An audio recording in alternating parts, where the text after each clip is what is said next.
बिस्मिल्लाहिर्रहमानिर्रहीम, अस्सलाम वालेकुम। सच न्यूज़ पर आप देख रहे हैं प्रोग्राम न्यूज़ आर और मैं हूं आपके साथ काशिफ रजा।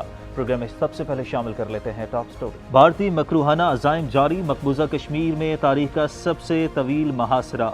हमारी वाबस्तगी सिर्फ पाकिस्तान से है। वज़ीर आज़म आज़ाद जम्मू कश्मीर, तनाज़ कश्मीर का हल क्या पाकिस्तान की समत दुरुस्त है? मैंने सारी कश्तियां जला दी, अब पीछे मुड़कर नहीं देखना, वज़ीर आज़म इमरान खान। 2 साल मुश्किल गुजरे, अपोजिशन एनआरओ का शोर मचाती रही। क्या एक बार फिर से एनआरओ का शोर? मुल्की सियासत में कुछ हलचल होने को? ऑपोजिशन की एपीसी शकूक व शबात की जद में। क्या ऑपोजिशन इतनी मुत्तहिद नहीं जितनी नजर आ रही है? ऑलरेडी जी टॉप स्टोरीज आप जान चुके हैं और इस हफ्ते की सबसे अहम डेवलपमेंट के हवाले से हमने गुज़िश्ता रोज़ भी प्रोग्राम में बात की थी, लेकिन कल हमने डिप्लोमेटिक स्टांस लिया था कि सिफारती सतह पर पाकिस्तान की तरफ से जो तमाम तर आज तक कोशिशें की गई हैं, उन कोशिशों के क्या समरात हमें हासिल हुए हैं, क्या मजीद कोशिशें करने की ज़रूरत है, क्या सिफारती सतह पर हम सही समत में जा रहे हैं। लेकिन एट द सेम टाइम जिस तरह से मकबूजा कश्मीर की खसूसी हैसियत को ख़त्म हुए 1 साल का वक्त गुजर चुका है और दूसरे साल में अब दाखिल हो चुके हैं, लेकिन उसके बावजूद कश्मीरियों की आज़ादी की जो तहरीक है वो जज्बा वो कम नहीं हो सका है। लेकिन साथ ही साथ पाकिस्तान अंदरूनी तौर पर कहा यह जाता है कि सियासी तौर पर अदम इस्तेहकाम का शिकार है, इस वजह से बैरूनी मसाइल का सामना ज़्यादा करना पड़ता है। भारत के हवाले से हमेशा पाकिस्तान ये कहता है कि भारत पर जो कलीदी दबाव होना चाहिए वो दबाव डाला नहीं जाता। दीगर जो ममालिक हैं उनके इक्तसादी मफादात हैं, मुआशी मफादात हैं, जिसकी बिना पर भारत पर दबाव नहीं डालते वो ममालिक। इस्लामी ममालिक से हमेशा से शिकायत की जाती रही और आज की जो अहम डेवलपमेंट ये हुई कि सऊदी अरब ने जो पाकिस्तान को कर्ज दिया था वो भी वापस ले लिया और उसके बाद जो आलमी माहिरीन है उनकी जानिब से ये कहा जा रहा है कि सऊदी अरब की जो मईशत है वो कोरोना की वजह से कमजोर हुई है। लेकिन एट द सेम टाइम सवाल ये भी पैदा होता है कि जिस तरह से तेल के लिए इन्हिसार करता है इंडिया सऊदी अरेबिया पर, तो सऊदी अरेबिया दबाव डाल सकता है। एक तो हम इस हवाले से भी बात करेंगे, साथ ही साथ इस पर भी बात करेंगे कि भारत तो मुआशी तौर पर मजबूत है, लेकिन पाकिस्तान क्या मुआशी तौर पर मजबूत नहीं है, मुआशी तौर पर गैर मुस्तहकम है, सियासी तौर पर गैर मुस्तहकम है। इस वजह से पाकिस्तान की आवाज़, पाकिस्तान जो आलमी सतह पर अपना बयान देता है उसकी उस तरह से उसको पजीराई मिलती नहीं है। इस पर हम बात करेंगे। पीजे मीर साहब मुझे प्रोग्राम में वीडियो लिंक के जरिए ज्वाइन कर रहे हैं। मीर साहब बहुत शुक्रिया आपके वक्त का। मीर साहब, मसला कश्मीर पर सलामती काउंसिल का बंद कमरा इजलास भी बुलाया गया, सिफारती सतह पर तो इसको कामयाबी कंसीडर किया जा रहा है, लेकिन साथ ही साथ आपसे ये जानना चाहूँगा मसला कश्मीर के हवाले से हुकूमती सतह पर और वजीर खारजा की तरफ से जिस तरह से कहा गया कि तमाम फोरम्स पर जाकर हम आवाज़ बुलंद करेंगे, मज़ीद दारुल खिलाफा में जाकर भी हम कश्मीर का मसला बयान करेंगे, हमारी हुकूमत की तरफ से तमाम तर जो कोशिशें की गई, आप समझते हैं वो तसल्ली बख्श हैं या कहीं ना कहीं लैक कर गए हमें? फिर भी देखिए, हम ये 73 ईयर्स से बात कर रहे हैं, ये 63 ईयर्स से। अब आप मुझे बताएं 60, 70, 80, 90, 100 ईयर्स भी हो जाएंगे, क्या हम किसी एक्चुअल नतीजे पे पहुंचे? नहीं। वाई? क्योंकि हम पूरी कोशिश कर रहे हैं लेकिन हिंदुस्तान एक टेबल पे बैठता नहीं है। वो इसलिए नहीं बैठता है क्योंकि उसकी लॉबिंग जो है बहुत तकड़ी है इंटरनेशनली, और इसी वजह से वो जो मर्जी, आप देखो ना कितना बड़ा ये वायलेशंस हैं ह्यूमन राइट्स के कश्मीर में, और उसके अलावा आप खालिस्तान में देखो, नागालैंड में देख लो, मीजूस के साथ क्या कर रहे हैं, असम त्रिपुरा में क्या कर रहे हैं, इनकी जो वायलेंस है आप देख लो कि इट इज अनप्रेसिडेंटेड, लेकिन the world is not taking any interest in it. क्यों? क्योंकि उसके जो लॉबिंग है और वो कहता है भाई ये हमारा इंटरनल आप कह लो कि मसला है। सो द क्वेश्चन इज कि हमें इस पे जो बात करनी है तो हमने 4 गुना आगे हिंदुस्तान से बात करनी है, और हमने अपने घर के अंदर मियाँ मिट्टू नहीं होना। अपने घर के अंदर ये प्रोग्राम्स हम बार बार कर लेते हैं और करते रहे हैं और करते रहेंगे, लेकिन दिस इज नॉट इनफ। हमें, टू योर क्वेश्चन, हमें जाना है बाहर इंटरनेशनली और वहां जाके अपने केस को प्लीड करना है। और अनफॉर्चुनेटली हमारे जो लोग जाते भी हैं, कई, मैं आज की बात नहीं करूंगा, पहले पे जो गए हैं, I don't think they were capable and qualified enough कि आप कश्मीर पे बात करें। एक तो उनकी अंग्रेजी बिल्कुल 0-0 होती है, वो उर्दू में अंग्रेजी बोलते हैं, तो गोरा जो है या अमेरिकन है या जो भी है वो क्या समझेगा इनको? तो हमें वहाँ लोग वो भेजने चाहिए कि जो कि फॉर एग्जांपल हमारा जिस तरह के फॉरेन मिनिस्टर है शाह महमूद कुरैशी, ऐसे एलोक्वेंट स्पीकर्स, ऐसे लोग हमें वहाँ बाहर भेजने चाहिए कि जो, और ये जाते भी रहे कश्मीर पर, डिस्कोर्सेस शाह महमूद ने बड़ी की हैं, शहरी रहमान है, ऐसे जो लोग हैं, हमें ऐसों को इस्तेमाल करना चाहिए कि जो कि हमारा केस इंटरनेशनली प्लीड करे। हिंदुस्तान ने नहीं हटना, हिंदुस्तान ने कुछ भी नहीं करना, हम जो मर्जी करते रहे। हमारे पास क्या ऑप्शन है? क्या हम एक न्यूक्लियर कॉन्फ्लिक्ट कर लें? No, that is not an option. क्या एक आप कह लो कि जो रन ऑफ द मिल आप कह लो कि कन्फ्रंटेशन कर दें? No, that is not economically viable, neither for us and neither for India, even though कि इंडिया हमसे 4 या 5 गुना बढ़ा है, but that doesn't mean any. लेकिन मीर साहब, हम हमेशा ये बात तो करते हैं कि पाकिस्तान कोशिशें कर रहा है, पाकिस्तान की तरफ से ये कर लेना चाहिए, लेकिन पिछले इतने सालों से और ख़ास तौर पर 5 अगस्त 2019 से अब 5 अगस्त 2020 तक, इस एक साल में पाकिस्तान ने जितनी भी कोशिशें की हैं, उनके क्या क्या नतायज हैं, क्या फ़र्क है? आपको लगता है कि हम थोड़ा सा ये मामला इंप्रूव कर गए? आई एम सॉरी टू से, हमने इतनी कोशिश नहीं की है जितनी करनी चाहिए। मैं तो इस कॉज के ऊपर, my grandfather was the first secretary general of Jammu and Kashmir liberation front, और ये 57 से वो लगे हुए हैं, एंड आज देख लो 2020 के अंदर मुझे तो कश्मीर इनसाइड आउट है। My father was also an adviser to the Azad Kashmir government at one time. The question is, हमने इस केस को इंटरनेशनली कभी प्लीड नहीं किया है। क्यों? क्योंकि हिंदुस्तान पैसा खर्चता है, उसकी लॉबिंग तकड़ी है, हम पैसा बचाते हैं, हम जाते हैं ऑस्टेरिटी के ऊपर। और भाई यहाँ ऑस्टेरिटी की बात नहीं है, वो कहते हैं ना, पैसा देख तो तमाशा देख, यही चीज होती है। हम नहीं करते, पेनी वाइज पाउंड फूलिश हम हरकतें करते हैं, and we don't spend where it's necessary. Kashmir को हम लेके जाते हैं, अभी आपने जो सवाल किया, कश्मीर को हम लेके जाते हैं कब? 5 अगस्त से। और भाई उससे पहले क्यों नहीं तुमने शोर किया? तुम करो ना, रेगुलर बेसिस पे शोर करो। क्यों? आपके जहाँ शोर करने वाले और इंटेलेक्चुअल सेंटर्स थे, कश्मीर सेंटर्स, वो आपने बंद कर दिए।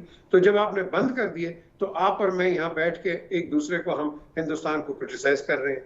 बात यह है कि ना किसी मुस्लिम को माने, ना आपके जो फ्रेंड्स हैं जो आपको कहते रहे नॉन नेटो अलायंस पार्टनर्स, ना कोई यूरोपियन आप कह लो कि किसी ग्रुप ने आपकी कुछ सपोर्ट की है।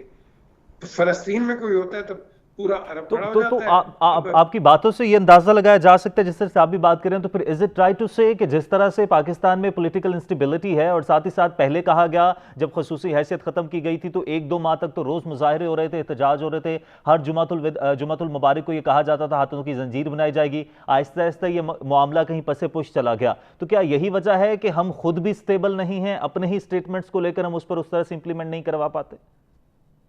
यार हम पता क्या करते हैं, अब एक वो इनका ये जो प्राइम मिनिस्टर है, I mean is a deplorable character, लेकिन चलो वो आ गया, वो नवाज शरीफ की फैमिली की शादी थी, आ गया, हमने उसको इतना नेगेटिव कर दिया कि मोदी का दोस्त क्या है वो, गद्दार and all this kind of nonsense. आप याद रखो, जो आपका एक होता है ना ओपोनेंट, आप उसको पास रखते हो। हमारे पास कोई चारा नहीं है सिवाय डायलॉग के इंडिया के साथ। हम डायलॉग करेंगे, उनको लेके आएंगे, और ये डायलॉग हमने प्रेजेंट करना है ऑन एन इंटरनेशनल मीडियम। तो जब तक हम ये नहीं करेंगे, और अगर आता है तो आप उसकी तनकीद शुरू कर देते हैं। इमरान ने भी, मैं समझता हूँ, इतनी जबरदस्त तकरीर की इसमें जनरल असेंबली में, वाओ, उससे पहले जनरल मुशर्रफ ने किया, and that was the nearest point कि आप किसी ना किसी आप रास्ते पे आ जाते, लेकिन वहां जनरल मुशर्रफ की उन्होंने मुखालफत कर दी without even knowing the background of the entire आपके लोग कमिटमेंट्स और या नेगोशिएशंस। द क्वेश्चन इज कि आपने जो बात की, ये पॉलिटिकल इंस्टेबिलिटी इससे लेके आते हैं कि आप खुद पार कॉरिडोर्स पार में आ जाएं और अगले ने जो काम किया है उसको मिट्टी डालो। ये नहीं होगा। अपनी पॉलिटिकल इंस्टेबिलिटीज की वजह से आज आप यहाँ बैठे हुए। क्यों? कोई इधर से पार्टी छोड़ के उधर जा जाता है, उधर का पार्टी इधर चला जाता है, वो जो पावर में आने लगता है सब उसके पास चले जाते हैं, कोई फेंस पे बैठ जाते हैं। And this is the way how we are running this country. Well, you can't run this country on these basis. आपको थोड़ी सी पेशेंस दिखानी है, कंसिडरेशन दिखानी है, टॉलरेंस दिखानी है कि ठीक है आपके साथ ये सियासी इख्तलाफात हैं, तलखियां हैं, इनको थोड़ा सा आप कंट्रोल कर लो। ऑनेस्टली नेशनल लेवल पे आप सोचोगे, स्टेट लेवल पे ये सब काम कर लेंगे। ये करते हैं कि नहीं? जब फौज आती है करते हैं कि नहीं? सारों ने डिलीवर किए, सब ने काम किए। आप G8 में आ गए थे। अब बात यह है कि जब आप इस तरह आ जाते हो, क्यों आते हो? क्योंकि लीडर एक ऑनेस्ट होता है। मैं रेफर कर रहा हूँ जनरल मुशर्रफ को। आप अभी आपके पास एक आया ये इमरान खान, एक ऑनेस्ट आदमी है भाई। इसके साथ एक ऐसी टीम होनी चाहिए कि जो पाकिस्तान को ऊपर लेके जाए। लेकिन अनफॉर्चुनेटली याद रखो, एक कहावत है, ये आप हिप्पो ले लो, शार्क ले लो, वेल मछली ले लो, कोई इनके ऊपर वो टिक्स लग जाते हैं। और ये जो टिक्स हैं, ये ह्यूमन लाइफ के अंदर जिसके पास पावर है वो उसको भी लग जाते हैं। वो भी ठीक है पावरफुल मीर क्रीचर्स हैं। साहब, मेरा आखिरी सवाल, मेरे पास वक्त भी कम है। अब जिस तरह से कहा कि मजीद कोशिशें करने की जरूरत है, पाकिस्तान को जितना करना चाहिए था पाकिस्तान उतना किया नहीं, क्या पाकिस्तान की समत वैसे दुरुस्त है?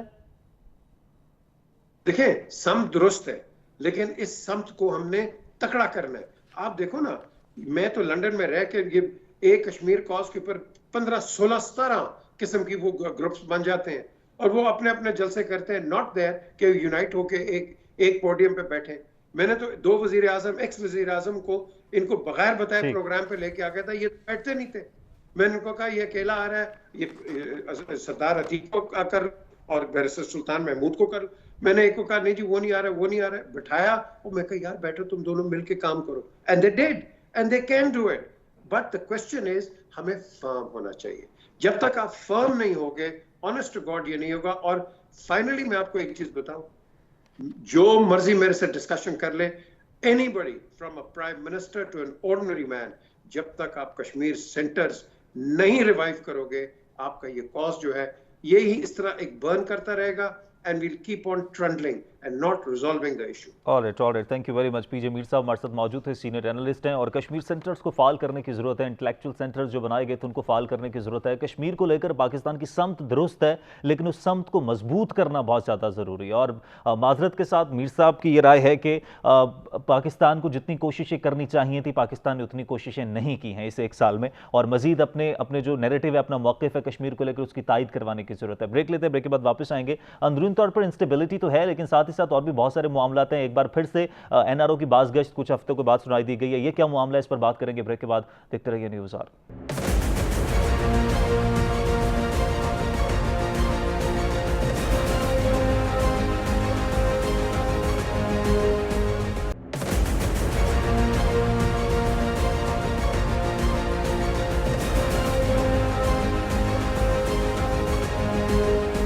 All right ji, welcome back. Break के बाद वापस आने का शुक्रिया। नून लीग के गिर्द नैब का शिकंजा सख्त होता जा रहा है। न सिर्फ उनके गिर्द बल्कि पाकिस्तान तहरीक इंसाफ के अपने वजीर आला पंजाब को भी नैब ने तलब कर लिया है, और कुछ और वज़रा की भी बारी है। इससे पहले उनके अपने इत्तेहादी शेख रशीद साहब ये कह चुके थे और ये प्रेडिक्शंस दे भी रहे थे कि आगे जाकर हालात बदलने वाले हैं। क्या अब ये एक नया सिलसिला शुरू होने वाला है, मजीद तलबियाँ होंगी? जबकि इमरान खान साहब गुज़िश्ता रोज़ उन्होंने जो लाहौर में खिताब किया उन्होंने प्रोजेक्ट से, तो उसमें एक बार फिर से एनआरओ की बाज़गश्त सुनाई दी गई। जब इमरान साहब इक़्तिदार में आए थे तो खान साहब तब एनआरओ की बहुत तस्करा करते थे, लेकिन एक बार फिर से अब उन्होंने एनआरओ का जिक्र किया है।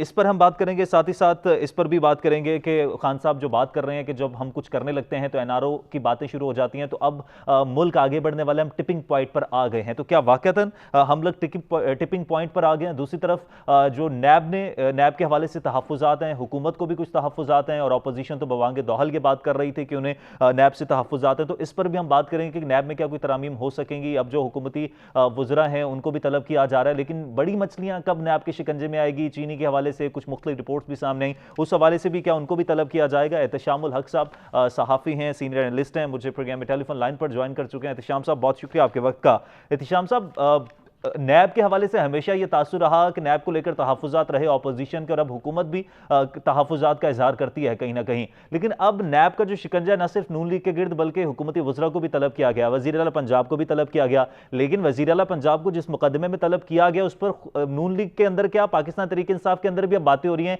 कि ये कोई मुकदमा था जिसमें तलब किया, और बहुत बड़े बड़े मुकदमे हैं जिनमें तलब करने की ज़रूरत है। तो क्या बड़ी मछलियाँ भी शिकंजे में आएंगी नैब के? देखिए, मेरा ख्याल आपकी आखिरी बात से शुरू कर लेते हैं कि जिस तरीके से आप चीफ मिनिस्टर गुलजार के बारे में बात कर रहे हैं कि उनको नैब ने बुला लिया एक शराब के केस के हवाले से। देखिए, शराब का केस, उसकी अहमियत तो शायद इतनी ज़्यादा नहीं बनती, शायद बनती की अभी के लाइसेंस दिया गया, लेकिन असल बात है कि उसमें 5 करोड़ रुपए की रिश्वत लेने का इल्ज़ाम है। इनके फ्रंट मैन है और दूसरे लोग हैं, उनके बारे में ये कहा जा रहा है कि जी पैसे लिए गए। तो ये एक बहुत बड़ा सीरियस ऑफेंस है। ये 5 करोड़ की बात नहीं है, चीफ मिनिस्टर के ऊपर एक बड़ा, उनकी जात के ऊपर बड़ा एक सवालिया निशान खड़ा कर दिया गया है, और इस हवाले से तो हुकूमत की प्रेस्टीज भी बड़ी सीरियसली दांव पे लग चुकी है। और दूसरी तरफ यह है कि हुकूमत को बहरहाल ये बात अब फाइनली सामने आ गई है कि इस सारे मामले को as per as NAB is concern, उनको अब ये बैलेंस करने की जरूरत है। अब देख लें जिस तरीके से पे हाथ डाला गया है, खबरें यही है कि जी मोनिस लाई और परवेज लाई की गिरफ्तारी की भी लोग बातें कर रहे हैं, और वहाँ पे भी मामला खराब हैं। लाहौर जाके प्राइम मिनिस्टर साहब आपने देखा कि उन्होंने अपने एमक्यूएम के PMLQ के जो लोग हैं उनसे मुलाकात नहीं की, चौधरी बरादरान से तो ये भी बड़ा वादे तौर पर लग रहा है कि नाराजगी भी है। फिर MNA MPs भी उनसे प्राइम मिनिस्टर की नाराजगी है, जिनके बारे में कहा जाता है कि वो अपना रोल प्ले नहीं कर रहे। तो दबाव तो हुकूमत से दोनों तरफ से बढ़ रहा है, अपोजिशन की तरफ से भी और विद इन द पार्टी भी है। अब पार्टी के अंदर जो दबाव है वो बहुत ज्यादा है कि जी आपने जो बंदे बाहर से ला के अपॉइंट किए थे वो डिलीवर नहीं कर रहे हैं। जो पार्टी के अंदर लोग हैं आप उन्हें टाइम दें, उन्हें वक्त देना चाहिए था, उनको मौका देना चाहिए था। नए लोग हैं, सीख जाते तो अच्छा होना था, लेकिन ये कि वो सीख नहीं पा रहे। अब ये सारी चीजें जो है ना, ये एक इशू जिस लिहाज से बन रहा है, ये मेरा ख्याल है ये एक ऐसा मसला है कि जिसकी वजह से हुकूमत के लिए मुश्किलात तो दुश्वारियां तो अपनी जगह बनी रही हैं। अब देखना यही है कि हुकूमत इससे इवेंचुअली क्या करने जा रही है, हुकूमत अपने आप को कैसे बचाएगी और दूसरा इत्तेहादी उनके साथ कैसे रहेंगे। और प्राइम मिनिस्टर साहब इस तरीके से फिर उन्होंने बात की है कि जी NRO की बात मांगी जा रही है। दूसरी तरफ से वो बार बार कह रहे हैं जी नाम ने कौन सा NRO किसने मांगा है, वो अगर नहीं मांगा जा रहा तो क्यों सारा कुछ इस तरह हो रहा है। तो मेरा ख्याल है ये वो इशू है जिनके ऊपर हुकूमत को सोचने की जरूरत है। उनकी अपनी वोट बैंक की एरोड हो रहा है, इसमें कोई शक नहीं है। 2 साल के बाद अब आप डिलीवर नहीं कर पाएंगे तो हालात किस तरफ जाएंगे, ये प्राइम मिनिस्टर के लिए एक बहुत बड़ा चैलेंज है। इत्तेहादी नाराज हैं, वो साथ भी पूरी तरह खड़े हो रहे हैं तो वो उनकी डिमांड बढ़ी जाता है। अब आप देख लें वो जो गुजरात के साथ 5-6 इजला लगते हैं, उनसे बड़ी जो भी बरादान के तहफुजात हैं कि हमारी मर्जी से जो लगाए गए एडमिनिस्ट्रेटर लगाए गए, लोकल गवर्नमेंट के लोग हैं और DPO वगैरह। और आपने देखा कि प्राइम मिनिस्टर जाके वही 5 बंदे जो भी बरादान की मर्जी के लगे हुए थे DPO वगैरह, उनको सबको हटा दिया गया। तो ये अब हुकूमत के लिए दो धारी तलवार ऐसी होता भी और पार्टी के अंदर भी लोग अब ये कैसे मैनेज करते हैं। और दूसरी तरफ सवालिया निशान है, कारकर्दगी नहीं है। अब हुकूमत कहती है कि जी लॉन्ग टर्म में, जैसे कल प्राइम मिनिस्टर ने कहा कि 2 साल मुश्किल से गुजरे हैं, हमने बहुत ज्यादा काम कर लिया, अब आगे कि हम आगे की तरफ जाएंगे, नहीं जाएंगे ये तो बात की बात है। लेकिन एज वी स्पीक उनके लिए महंगाई का दबाव है, करप्शन का दबाव है। कल खुद उन्होंने कहा है कि मुझे पता है कि करप्शन नीचे नहीं ऊपर की सतह पे भी करप्शन है। अब देखिए जब इस तरह की बात होगी तो लोग कहेंगे जी आपका तो मैंडेट ही ये था, आप तो गुड गवर्नेंस आपके तर्ज हुक्मरानी को बेहतर करने के लिए आए थे, करप्ट प्रैक्टिस को रोकने के लिए आए थे। अब आप जमात अगर आपसे लगेंगे इस तरह के और उसके बाद आपने देखें शुगर स्कैंडल में जो कुछ हुआ वो तो लोग नहीं भूलते कि 3 अरब रुपए की जो सब्सिडी गई इस तरीके से लोग कहते हैं बचाया गया। असद उमर को as finance minister sugar inquiry board में किस तरह काम किया, शुगर बोर्ड के जो चेयरमैन थे सरदार दाऊद, उनका भी बड़ा रोल बनता है। कहने वाले लोग कहते हैं प्राइम मिनिस्टर को इन सारी बातों का पता है। और फिर चीफ मिनिस्टर साहब वो जो कहते हैं कि जी मुझे पता ही नहीं किसने मुझसे साइन करवा के ये 3 अरब रुपए की सब्सिडी दिलवा दी। ठीक है एहतिशाम साहब, ये सारे मामला तो एक तरफ, लेकिन साथ ही साथ ये जो नैब के हवाले से भी ऑपोजिशन जमातें नैब कानून में तरमीम में संजीदा हैं आपको लगता है, और जिस तरह से न सिर्फ ऑपोजिशन अब नैब काफी मुतहर्रिक नजर आ रही है हुकूमती वज़रा के हवाले से भी, तो क्या नैब कानून में तरमीम हो सकेंगी? क्या हुकूमत के साथ साथ ऑपोजिशन इसको संजीदगी से लेगी? देखिए वो मुझे नहीं लगता। उसकी वजह है कि आपने देखा कि पिछले दिनों पार्लियामेंट के सेशन में जो 2 बिल पास किए गए, स्पेशली एक FATF के मुतालिक था टेरर फाइनेंसिंग और दहशतगर्दी के हवाले से, वो तो अपोजिशन ने साथ देके पूरा कर दिया। उनको पता था कि इससे बदनामी होगी क्योंकि ये नेशनल इशू था और अक्टूबर में FATF की मीटिंग होने जा रही है। अगर खुदा ना खास्ता हम ये बिल पास नहीं करते पार्लियामेंट से तो फिर आप देख लें ग्रे लिस्ट से निकाल के किसी और लिस्ट से निकाला जा सकता है। जबकि गवर्नमेंट कहती है कि हमने ग्रे लिस्ट से निकल के व्हाइट लिस्ट में आना है, तो वो तो जिसको कहना चाहिए था मजबूरी से उन्होंने हमायत की। अभी आप देख लें बाकी इशूज के ऊपर ब्रेक डाउन हो गया। नैब के हवाले से क्या चेयरमैन के अख्तियारात कम करने नहीं करने इस तरीके से आ रहा है कि किन लोगों पे हाथ डाला जाएगा। इसमें से आपने देखा कि जो ऑर्डिनेंस नैब कर गया नैब का, उसमें आपने देखा कि हुकूमत ने ब्यूरोक्रेसी को और ताजिब राजी को निकाल दिया, सिर्फ पब्लिक ऑफिस होल्डर उसमें शामिल है। अब ओपोजिशन वाले लोग कहते हैं कि सिर्फ सियासतदान ही करप्ट है, बाकी लोग नहीं है।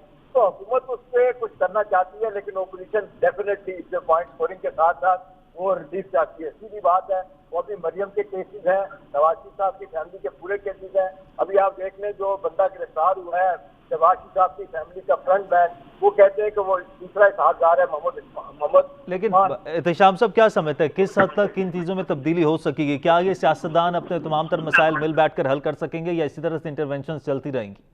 देखिए आमतौर पे तो लोग यही कहते हैं कि स्ट्रीट विजडम तो यही डिमांड करती है कि बैठ के अपने मसले हल कर लें। लेकिन आप देख लें कि जो एक मुद्दत से विक्टिमाइजेशन, पॉलिटिकल इंजीनियरिंग और अब से इल्जाम इन पे ये भी है नियाजी नैब नेक्सस का भी, और ये सारी चीजें हैं। अब इनको देखना चाहिए कि मिल के बैठ के हल करें। लेकिन बात बड़ी सिंपल सी है कि इमरान खान साहब के दिमाग में बात घुस गई है कि मैं इनके साथ हाथ नहीं मिलाऊंगा। उनको लगता है कि उनका पॉलिटिकल कैपिटल डिलीट करेगा, उनका वोट बैंक खराब होगा, लिहाजा इनके हाथ नहीं मिलाना चाहते। वो ताकत देना चाहते हैं कि ये करप्ट लोग हैं, मैं इनके साथ नहीं खड़ा हूंगा। लेकिन देखिए ना, पार्लियामेंट चलाने के लिए तो गिव एंड टेक करना पड़ेगा। ये इलेक्टेड लोग हैं, शायद मुझे भी अच्छा नहीं लगता कि करप्ट लोग क्यों बैठे हैं, लेकिन बहरहाल लोगों ने उनको वोट दिए, अब किस तरह एतराज कर सकते हैं। और फिर बाई पार्टीजान अप्रोच लेके ही आप पार्टी को चलाएंगे ना जी। और दूसरा ये कि अगर ये नैब की आज बात हो रही है, अब नवाज शरीफ साहब जाते जाते कह गए थे गिरफ्तारी से पहले हमने तो मुगल दिया जी नैब लॉ को तब्दील नहीं होना चाहिए। अब कल क्या होगा अगर आज ये नहीं बैठते आपस में, इसको नैब लॉ को चेंज नहीं करते, इसको ब्लैक लॉ ड्रैकोनियन लॉ कहते हैं, तो कल फिर यही लॉ पीटीआई के लोगों के खिलाफ इस्तेमाल होगा। और मेरा ख्याल है इसमें अब यही है कि वेटरन फर्स्ट ब्रिगेड ये पीटीआई के लोगों को कन्विंस करना चाहिए, बैठना चाहिए। बैठ ही नहीं रहे, बैठेंगे तो मसले हल होंगे। अदरवाइज हुकूमत के लिए बड़ी मजबूरी है, हुकूमत रिसीविंग एंड की हुकूमत अगर नहीं करती तो सियासी तौर पे नैब के हवाले से, टफ पैसेज के हवाले से, उसके बाद आपने देखे जो बैक टू बैक स्कैंडल आए उसके हवाले से जो हुकूमत के लिए मुश्किलात है उसमें उसका इजाफा ही होगा जी। ऑलराइट, बहुत शुक्रिया। एहतिशामुल हक साहब हमारे साथ टेलीफोन लाइन पर मौजूद थे और नैब जो मुतहर्रिक हुआ है उस हवाले से भी बात कर रहे थे, नैब के कानून में तरमीम के हवाले से और खासतौर पर JNRO की गूंज है इस हवाले से भी बात कर रहे थे। हुकूमत को तमाम तर मामलात को समझने की, संजीदगी से लेने की ज़रूरत है। और जो खान साहब बात कर रहे हैं कि अब हम मुल्क आगे बढ़ेगा, टिपिंग पॉइंट पर आ गए हैं, तो इतना टाइम गुजरने के बाद अब नजर आ रहा है कि मुल्क आगे बढ़ेगा, लेकिन जिस तरह से हालात चल रहे हैं उस तरह लग तो नहीं रहा कि मुल्क आगे बढ़ सकेगा। जब तक ये तमाम तर अंदरूनी मसाइल हल नहीं होते तब तक मुल्क तरक्की की राह पर कैसे गामजन हो सकता है। ब्रेक लेते हैं, ब्रेक के बाद वापस आएंगे। और ऑपोजिशन का जमहूरी हुकूमतों में जो किरदार होता है, क्या हमारे यहाँ ऑपोजिशन का वही किरदार है? अवाम की जो उम्मीदें हैं, क्या ऑपोजिशन उन पर पूरा उतर रही है? और APC का जो एक शोर नजर आ रहा था अब वो सन्नाटा दिखाई दे रहा है। APC मुमकिन होगी भी या नहीं, ऑपोजिशन टफ टाइम दे सकेगी या नहीं, ये तमाम तर मामला है, इस पर बात करेंगे ब्रेक के बाद। देखते रहिए न्यूज़ आवर।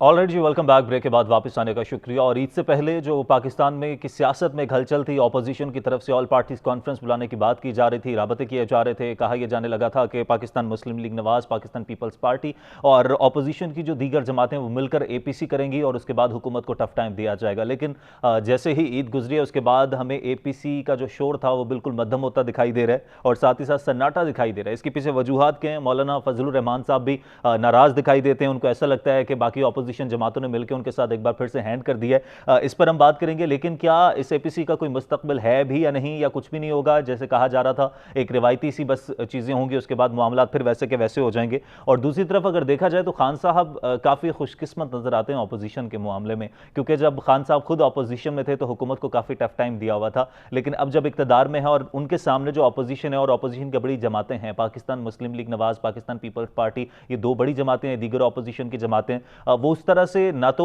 हुकूमत को टफ टाइम दे रही हैं, ना तो वो मुत्तहिद हो पा रहे हैं, ना ही कंसेंसस किसी मामले पर हो पा रहा है। और देखना यह है कि क्या ऑपोजिशन अब APC करेगी या नहीं करेगी, और अगर ऑपोजिशन APC नहीं करती तो इसके पीछे वजूहात क्या हैं, और ऑपोजिशन का किरदार बुनियादी तौर पर इस वक्त है क्या? जमहूरी हुकूमतों में जिस तरह से ऑपोजिशन का किरदार होता है, क्या ऑपोजिशन वही किरदार अदा कर रही है या नहीं कर रही? थोड़ी सी क्लैरिटी नहीं है, इस पर बात करेंगे। और साथ ही साथ हम इस पर भी बात करेंगे कि शहबाज शरीफ साहब के हवाले से कहा यह जा रहा है कि उनको शायद इख्तियार दे दिए गए हैं फैसलों के हवाले से। सवाल यह पैदा होता है कि इससे पहले क्या उनके पास इख्तियार नहीं थे? अगर अब इख्तियार दिए गए तो कौन से फैसले हैं जो शहबाज शरीफ साहब ने करने हैं, इस पर हम बात करेंगे। और मौलाना फजलुर रहमान साहब सबसे ज्यादा फोकस नजर आते हैं, पॉलिटिकल एंटिटी हैं, कोई मूवमेंट चल जाए, धरना हो जाए, वो इस ख्वाहिश में है, कोई तहरीक चल जाए, लेकिन कोई सपोर्ट नहीं उनको मिल पा रही। तो इस पर भी हम बात करेंगे कि इस मरतबा उनको एतमाद में लिए बगैर पाकिस्तान पीपल्स पार्टी, पाकिस्तान मुस्लिम नवाज ने जो है वो लेजिस्लेशन कर ली, बड़ी अहम कानून साजी थी, उसमें उन्हें एतमाद में नहीं लिया गया। तो इसके पीछे क्या वजूहात हो सकती हैं, इस पर हम बात करेंगे। जुल्फ़िकार राहा साहब तज्ज़ियाकार हैं, मुझे प्रोग्राम में वीडियो लिंक के जरिए ज्वाइन कर रहे हैं। जुल्फ़िकार साहब, बहुत शुक्रिया आपके वक्त का। सबसे पहले तो APC के हवाले से ही आपकी राय जानना चाहूंगा। आप तमाम मामलात पर नजर रखते हैं, APC का मामला काफी ठंडा नजर आ रहा है, तो फिर अब हम ना ही समझें APC की? Thank you very much. मैं समझता हूं कि अपोजिशन जिस तरह तकसीम है या इसको तकसीम कर दिया गया है, उसके पीछे एक पूरी कहानी है।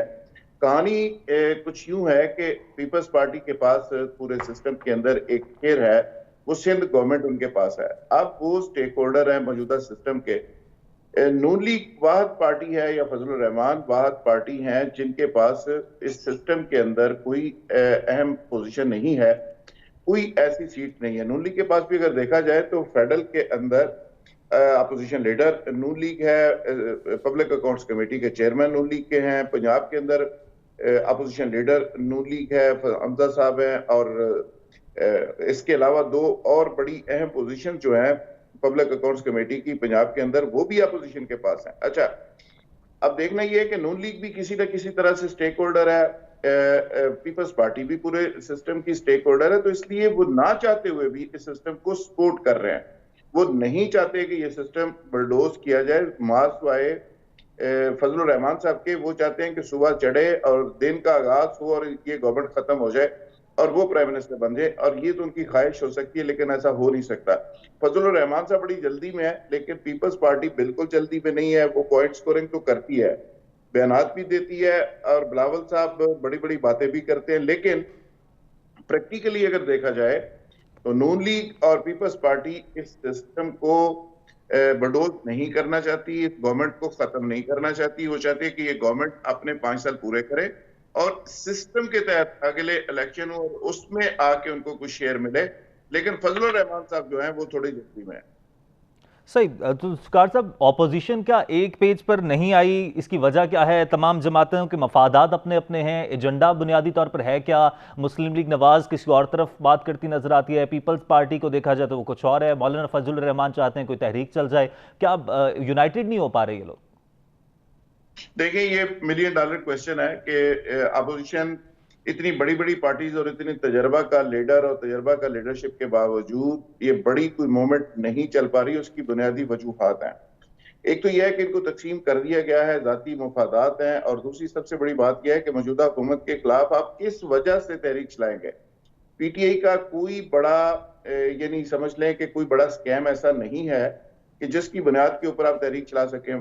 जो स्कैम भी सामने आ रहा है उस पर प्राइम मिनिस्टर रिस्पॉन्ड कर रहे हैं, जहांगीर तरीन हो या उनका कोई अपना साथी हो, कोई मिनिस्टर हो, वजीर हो, एडवाइजर हो, वो उसको दूसरे ही दिन मुअत्तल करके घर भेज देते हैं। तो इसका मतलब ये हुआ कि वो कोई ऐसा मौका अपोजिशन के लिए नहीं छोड़ रहे कि जिसकी बुनियाद के ऊपर अपोजिशन तहरीक चला सके। अच्छा, बाकी रहेगी बात कि अपोजिशन का तहरीक चलाने का एजेंडा क्या है। अगर एजेंडा ही वाजे नहीं है और अपोजिशन के लोग खुद क्लैरिटी के अंदर नहीं है कि वो क्या तहरीक चलाना चाहते हैं और क्यों चलाना चाहते हैं और अल्टीमेट गोल क्या है, तो उस सूरत में अपोजिशन तकसीम भी रहेगी, अपोजिशन इस तरह दड़ों में बटी भी रहेगी और अपोजिशन को बड़ा गोल अचीव नहीं कर सकेगी और कोई बड़ी मूवमेंट नहीं चला सकेगी। तो सबसे बड़ी बात यह है कि जो लोग इस ऐसी मूवमेंट्स को नतीजा खेज बनाते हैं, चलवाते हैं, मॉनिटर करते हैं और फिर इसका रिजल्ट निकालते हैं, वो फोर्सेस जो है वो आज अपोजिशन के साथ नहीं है। यानी आप बात मेरी समझ ही गए होंगे कि पाकिस्तान के अंदर कोई ऐसी मूवमेंट नहीं है जो उनकी मर्जी के बगैर चली हो और उसका कभी कोई नतीजा निकला हो। तो लिहाजा इस मुल्क के अंदर तहरीक चलवाने वाले जो ताकतें हैं, अगर वो अपोजिशन के साथ ना हो तो फिर अपोजिशन की कोई तहरीक ना चल सकती है ना कामयाब हो सकती है। उस पर जजेस बहाली तहरीक से अब शुरू कर लें और नवाज शरीफ साहब की तहरीक तक आ जाएं। जो भी जिस तहरीक का भी आप हवाला दें, वो तहरीक वही कामयाब हुई है जिसके साथ वो फोर्सेस मौजूद होती हैं। आज अभी तमाम तर अनपॉपुलर होने के बावजूद, पीटीआई की तमाम बोंगियों के बावजूद, पीटीआई की तमाम गलतियों के बावजूद, वो फोर्सेस अभी पीटीआई से मायूस नहीं हुई। वो पीटीआई को अभी सपोर्ट भी कर रही हैं और अलानिया वो कहती हैं कि हम पीटीआई के साथ है। मेरी मुराद है पाकिस्तान की एस्टेब्लिशमेंट। तो जब तक लेकिन जुल्फिकार साहब, एक और चीज भी है ना। एक तरफ तो चौधरी एतजाज हसन साहब ने मेरे इसी प्रोग्राम में पिछले हफ्ते ये बात कही थी कि नवाज शरीफ साहब खुद जमानत दे चुके हैं कि पाकिस्तान तहरीक इंसाफ की गवर्नमेंट के हवाले से कि अपना वक्त पूरा करेगी। दूसरी तरफ क्लैरिटी भी हमें नजर नहीं आती। बिलावल भुट्टो जरदारी ये कह देते हैं कि क़यादत शहबाज शरीफ साहब करें, शहबाज शरीफ साहब ढके छुपे लफ्जों में कह देते हैं जी जवान कंधों की जरूरत है। तो वाजे भी तो कुछ नहीं हो पा रहा। देखें, बिलावल साहब कुछ भी कहें, शहबाज साहब कुछ भी कहें, इन बेचारों के कुछ हाथ में है नहीं। ये तहरीक चला के देख भी लें, कुछ नहीं होगा। मैंने पहले अर्ज कर दिया कि देखें, ये इन्होंने इन हाउस तब्दीली का कोशिश करके देख ली, इन्होंने सेनेट के अंदर तब्दीली की कोशिश करके देख ली, कुछ नहीं हुआ। और उसकी वजह बुनियादी तौर पे यह है कि इनको ग्रीन सिग्नल नहीं मिला। जब तक ग्रीन सिग्नल इनको नहीं मिलता ये कुछ नहीं कर सकते मौजूदा गवर्नमेंट का, लिहाजा गवर्नमेंट कंटिन्यू करेगी। ये किसी लेवल के ऊपर चीजें डिसाइडेड हैं कि गवर्नमेंट कंटिन्यू करेगी, 5 साल पूरे करेगी, और जब 5 साल पूरे करेगी तो उसके बाद ये बातें होंगी। और नवाज शरीफ बहुत सियाना आदमी है और उसको समझदार आदमी है, उसको अंदाजा है कि इस गवर्नमेंट ने 5 साल पूरे करने हैं। वो अपनी एनर्जी जाया किए बगैर चुप करके जाके बाहर बैठ गया है, बाहर मजे कर रहा है, कॉफियां पी रहा है, एंजॉय कर रहा है, और जो पैसा यहाँ से लूटा गया तो उसको समेट रहा है, उसको किसी जगह लगा रहा है साइडों पे। अच्छा, अब शहबाज शरीफ साहब भी समझ रहे हैं कि इस गवर्नमेंट के गिराने या हटाने के चक्कर में पड़ने की जरूरत नहीं, गवर्नमेंट जा ही नहीं रही, तो फिर ये एक्सरसाइज की जरूरत क्या है। ये आखिरी गवर्नमेंट के आखिरी 1.5 साल में ये अपोजिशन अचानक मुतहर्रिक होगी और फिर ये कोशिश करेंगे कि ये पॉइंट स्कोरिंग करें और अपोजिशन गवर्नमेंट के खिलाफ। लेकिन हमें वो किरदार जुल्फिकार साहब नजर तो नहीं आता ऑपोजिशन का। ये नहीं कह रहे कि ऑपोजिशन यकीनी तौर पर हुकूमत को डिलॉज करना चाहती है, लेकिन at least they should try to keep them on toes. वो भी कोई कोशिश नहीं की जा रही। क्या ये जो केसेस चल रहे हैं उसकी वजह से, या ऑपोजिशन के पास कोई एजेंडा है नहीं बुनियादी तौर पर? आवाम की भी तो उम्मीदें होती हैं ऑपोजिशन से कुछ ना कुछ। के पास कोई वाजे एजेंडा नहीं है। गवर्नमेंट की बैड गवर्नेंस एक पॉइंट हो सकता है, महंगाई एक पॉइंट हो सकता है, लेकिन वो महंगाई किस वजह से है, बैड गवर्नेंस किस वजह से है, गवर्नमेंट इकोनॉमिकली प्रेशर में किस वजह से है, वो भी नून लीग की वजह से है। तो लिहाजा पिछले 15 साल का जो नून लीग और पीपल्स पार्टी का किया धरा है, ये सारी दुनिया जानती है और अवाम जानती है कि वो सारा आज पीटीआई को भुगतना पड़ रहा है। जब पीटीआई ये नैरेटिव दे रही है कौम को कि जो कुछ हमें फेस करना पड़ रहा है, जो अवाम को फेस करना पड़ रहा है, वो सारा पीपल्स पार्टी और नून लीग की मेहरबानियों का नतीजा है, तो उसका मतलब यह है कि अगर अपोजिशन इस वक्त तहरीक चलाती है, बाहर निकलती है, तो अवाम की पजीराई उनको नहीं मिलेगी, लोग उनके साथ खड़े नहीं होंगे। तो एक तो वाज़ेह एजेंडा नहीं है, दूसरा केसेस इतने ज्यादा हैं कि अगले कई साल जो है शहबाज शरीफ साहब को, नवाज शरीफ साहब को, जरदारी साहब को, बिलावल साहब की सारी फैमिली को वो केस क्लियर करने में लग जाएंगे, और वो केस इतने ज्यादा हैं कि उसके बोझ के नीचे ये अपोजिशन की जितनी लीडरशिप है वो दबी हुई है, और आगे चल के उसको क्लियर कराने में अभी मेरा ख्याल है बहुत ज्यादा टाइम होने लगेगा। लेकिन दो वजूहत ऐसी हैं। जुल्फिकार साहब, एक और जो खबर सामने आ रही है कि नून लीग में फैसले करने के इख्तियारात शहबाज शरीफ को सौंप दिए गए हैं। एक तो ये बताएगा ये इख्तियारात मुकम्मल तौर पर किसके पास थे जो शहबाज शरीफ के पास सौंप दिए गए आपके नजदीक, और किस किस्म के फैसले आपको लगता है कि करने हैं जिसके लिए इख्तियारात उन्हें सौंपे जा रहे हैं? देखें, जब किसी जगह शर्मिंदा करवाना होता है, जलील करवाना होता है, तो फिर शहबाज शरीफ साहब को आगे कर दिया जाता है, वरना इख्तियारात नून लीग में नवाज शरीफ के पास है और उसके बाद मरियम के पास है, ये सारी दुनिया जानती है। शहबाज शरीफ बेचारे को सदर बनाया हुआ है, और मुझे नहीं समझ आ रही कि ये कहना तो एक और तौहीन है शहबाज शरीफ की कि पार्टी सदर वो है कई सालों से और इख्तियारात किसी और के पास हैं। तो इसका मतलब वो पार्टी सदर क्या है, क्यों है, और वो पार्टी सदर के तौर पे कर क्या रहे हैं। तो मेरा ख्याल है कि ये एक मजाक, ये एक बहुत बड़ा मजाक है। पाकिस्तान के अंदर जो पॉलिटिकल पार्टीज हैं वो प्राइवेट लिमिटेड कंपनीज की तरफ से ऊपर चलाई जाती रही हैं, पीछे से नॉन इलेक्टेड लोग उनको हमेशा से चाबी को बातें हैं वो चलाते हैं। ये नवाज शरीफ साहब बाहर बैठे हैं, गवर्नमेंट से बाहर बैठे हैं, असेंबली से बाहर बैठे हैं, लेकिन पार्टी वो चला रहे हैं। इसी तरह बाकी पार्टीज की भी हालत यही है कि बाहर बैठे हुए लोग उसको चलाते हैं, और इस तरह चलाते हैं जैसे प्राइवेट लिमिटेड कंपनीज की तरह चलाते हैं। तो शहबाज शरीफ साहब के पास भी बेचारे के पास रोल कोई नहीं, सिंबॉलिकली प्रेसिडेंट वो हैं, लेकिन पार्टी की जो फॉलोइंग है, पार्टी का जो पॉपुलर वोट है, पार्टी के जितने लोग हैं, वर्कर्स हैं, वो सारे के सारे नवाज शरीफ और मरियम को फॉलो करते हैं। उसमें शहबाज शरीफ साहब बेचारे फारग हो जाते हैं। कोशिश वो बहुत कर रहे हैं, हमजा साहब को भी जेल में रखा हुआ है ताकि वो बड़े लीडर बन जाएं, और फ्रेंडली वहां पे भी गेम हो रही है ताकि उनकी लीडरशिप डेवलप हो सके। लेकिन लीडरशिप इस तरह मसनूई तरीके से डेवलप नहीं होती, वो नेचुरल तरीके से होती है। और जो फॉलोइंग नवाज शरीफ की है, जो पार्टी किसी के नाम के ऊपर बनी हो और नाम भी नवाज शरीफ का हो, उसकी फॉलोइंग किसी और के नाम कैसे जा सकती है? और नवाज शरीफ की फॉलोइंग उसकी बेटी के नाम तो कन्वर्ट हो सकती है, मरियम के नाम, वो किसी और की नाम नहीं जा सकती। इसलिए शहबाज शरीफ साहब बेचारे फ्रस्ट्रेटेड भी हैं, परेशान भी हैं और बेख्तियार भी। लेकिन जुल्फिकार साहब, एक और चीज़ भी तो है, ऑपोजिशन जब ईवान से बाहर होती है तो हुकूमत के खिलाफ नजर आती है, लेकिन जब ईवान में चले जाते हैं तो वो हिमायत करते नजर आते हैं। चले उस तरफ तो वाज़ेह कोई एजेंडा नहीं है, लेकिन क्या हुकूमत को लेकर कोई पॉलिसी भी नहीं है? देखिए, ये बड़ी खौफनाक और बदकिस्मती की बात है, बड़ी तकलीफ दे बात है। आप और मैं जिस क्लास से ताल्लुक रखते हैं, हमारी क्लास में एक दूसरे की टांगे खींचते हैं। ये जो एलीट क्लब है ना जी ऊपर, ये एलीट क्लब के जो मेंबर बनते हैं, जरदारी साहब गवर्नमेंट के अंदर हों या ना हो, उनका काम नहीं रुकता। गिलानी साहब बाहर हों अंदर हों, उनके बेटों का कोई काम नहीं रुक सकता। चौधरी बरादरान इक़्तिदार में हो या बाहर, उनका काम नहीं रुकता। तो ये बेसिकली एक एलीट क्लब है। ये एलीट क्लब के अपने मफादात हैं। ये एक दूसरे को हॉकी के पास की तरह वो पास देते हैं, एक दूसरे के काम करते हैं, एक दूसरे को सपोर्ट करते हैं, और उसमें आप, मैं और आम जो लोग हैं वो भेड़ बकरियों की तरह उनसे ये सलूक करते हैं। तो मैं ये समझता हूँ कि ये जो ऊपर की क्लास है, ये बेसिकली एक एलीट क्लब है, और इस क्लब का जो मेंबर एक दफा बन जाता है, ये फिर इनके मफादात मुश्तरका हो जाते हैं। तो लिहाजा इन सब के मफादात एक हैं। ये तमाम लोग आपस में अंदर से मिले हुए हैं, और इनका इत्तेहाद पता है किसके खिलाफ है? सिर्फ इस मुल्क के अवाम के खिलाफ है, इस मुल्क के खिलाफ है, और आपके और मेरे खिलाफ है। ये आप मुझे बताएं कि आज जुल्फी बुखारी जो है वो नॉन फाइलर है। उसने 1 रुपए का, एक धेले का इस मुल्क को टैक्स नहीं दिया, और मैंने लाखों रुपए का टैक्स दिया। एक छोटा सा, मैं मुलाजिम हूँ, छोटा सा मेरा कारोबार है, लाखों रुपए का मैंने टैक्स दिया है। और आपको पता है कि हमारी सैलरीज के अंदर से जबरदस्ती टैक्स कट जाता है। तो ये हमसे ज्यादा इंपॉर्टेंट है, या हम इनसे ज्यादा इंपॉर्टेंट है कि ये हमारे टैक्सों के ऊपर पलते हैं और फिर हमें डिक्टेशन भी देते हैं?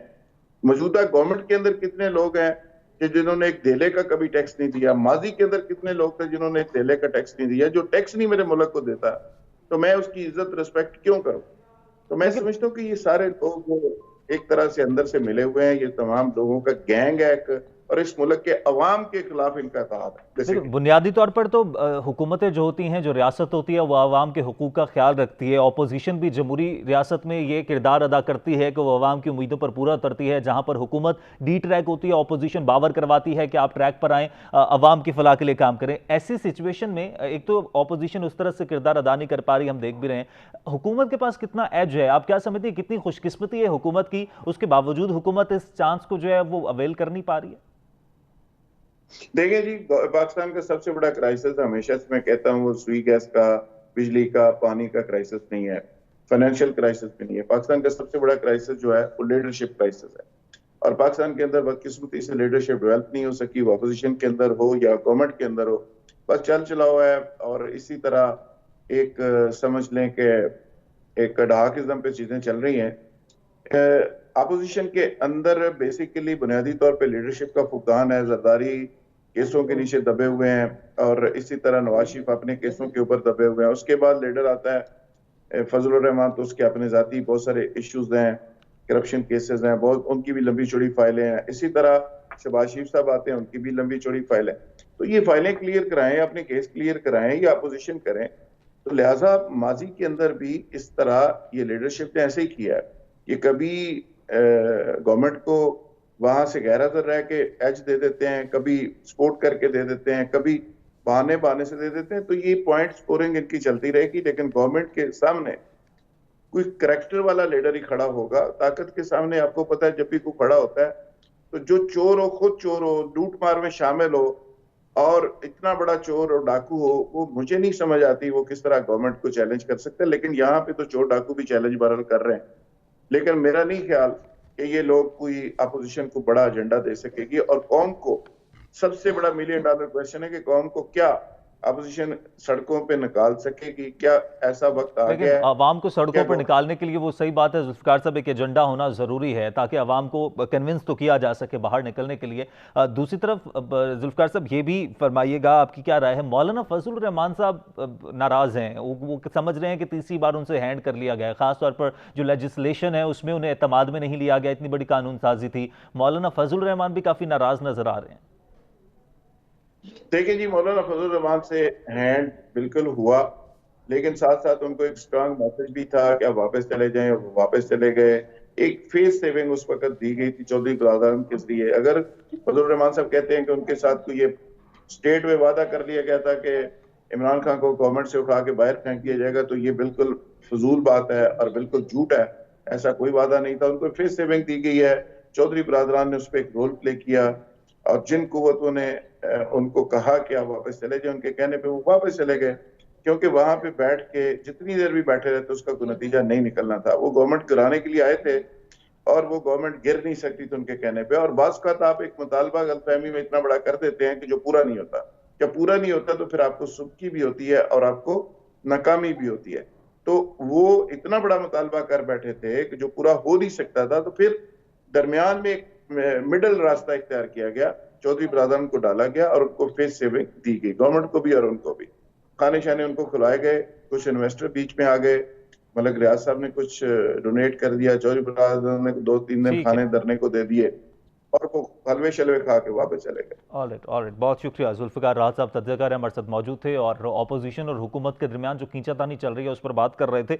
ऑपोजिशन उस तरह से किरदार अदा करती नज़र नहीं आ रही है, ऑपोजिशन का एजेंडा एक नहीं है, मफादात अपने अपने हैं और आवाम की उम्मीदों पर भी पूरा नहीं उतर पा रहे हैं। और बुनियादी तौर पर आवाम के लिए कोई ऐसा पॉइंट है भी नहीं कि आप आवाम को सड़कों पर निकालने में कामयाब हो सकें। उसके लिए एक पेज पर आना बहुत ज़्यादा ज़रूरी है, एक पॉलिसी बनाना बहुत ज़्यादा ज़रूरी है। ऐवान के बाहर तो मुखालिफ नज़र आते हैं, लेकिन ऐवान में जाते हैं तो कानून साजी में भी साथ दे देते हैं। अब नैब का मामला भी चल रहा है, अब देखने कि उसमें क्या तरमीम में अपोजिशन जमातें एक पेज पर आ सकती हैं, नहीं आ सकती, तजावीज़ हुकूमत अपोजिशन से मांगती है या नहीं मांगती। ये बहुत सारे मसले चल रहे हैं पाकिस्तान में, जब तक ये हल नहीं होते तब तक मेरे ख्याल है मुल्क तरक्की कर नहीं सकता। आज के प्रोग्राम से इजाज़त दीजिए, अल्लाह ने के बाद।